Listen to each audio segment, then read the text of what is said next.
Hello, magandang araw po sa ating lahat. Ito po si Sir Glenn, ang munting tinig ng Ordinaryong Filipino.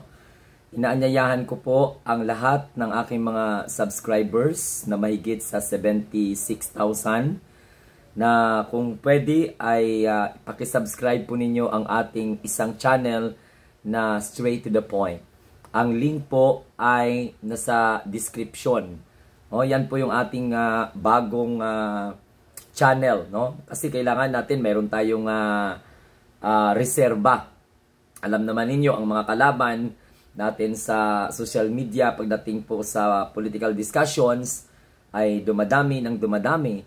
Pero ang goal lang naman natin is to enlighten the mind of the Filipino people who are willing to believe what we believe in by not simply forcing them to believe. So, kaya nga po, gumawa tayo ng isang panibagong account na Straight to the Point para masabi natin kung ano po ang mga dapat nating sabihin upang maliwanagan itong kontra ng kontra sa gobyerno. Nakakadiri na kasi, nakakarindi na yung kanilang mga reklamo ng reklamo na pabalik-balik, no? As if they are really good compared to the president. At syempre, alam naman natin na talagang ang kampo ng mga Duterte ngayon, grabe ang paninira sa Administrasyong Marcos.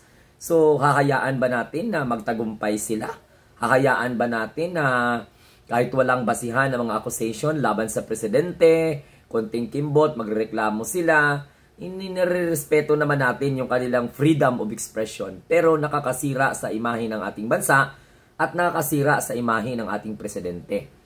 Kaya yung aking channel na Munting Tinig TV ay dinedicate ko para masawata o madibang itong mga walang kwenta.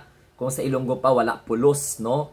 Katangahan at kabubuhan ng mga mentalidad ng mga naniniwala sa mga Duterte na siyang nagpapaikot, no? Sa mga Duterte. No? Kaya nga po itong mga Duterte nag-enjoy na pinapaikot sila ng kaalyado nila at nag-i-enjoy din yung mga kaalyado nila na pinapaikot din sila nitong mga Duterte na ito.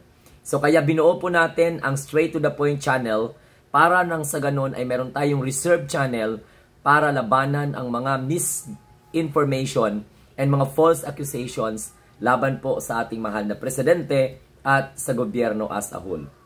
At ako po naniniwala na kapag tayo po ay magkaisa laban sa gustong pabagsakin ng gobyerno, kahit nakaupo tayo sa bahay natin, gumagawa tayo ng mga pamamaraan upang pag-usapan itong mga kabubuhan, katangahan, kawalang kwenta na mga mentalidad ng mga kampo ng mga Duterte na puro na lang pagpapababa sa presidente ang ginawa.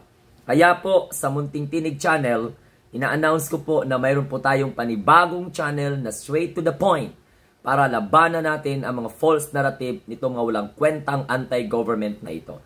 Nakakasawa na kasi. Konting kimbot na lang, magreklamo. Dapat magsuporta na lang tayo sa gobyerno. Ako, may sarili din akong political principle, pero we need to listen to the majority. At saka, klarong-klaro, no? Itong mga Duterte na to, sinusuka na to ng taong bayan. Kaya kahit na mainis kayo, kampo ng mga Duterte, hindi po ako magpapahuli sa inyo sa pagpapaliwanag sa taong bayan na kayo ang mga salot sa lipunan, mga DDS anti-Marcos.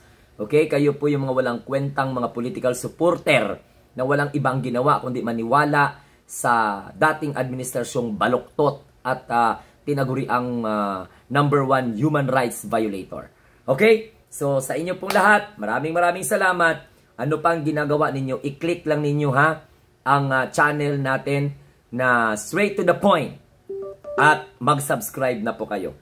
Bye-bye, have a nice day, and God bless everyone. Yung link ng ating Munting Tinig channel, okay, yung Straight to the Point channel po natin, nasa baba. Bye-bye, and God bless everyone.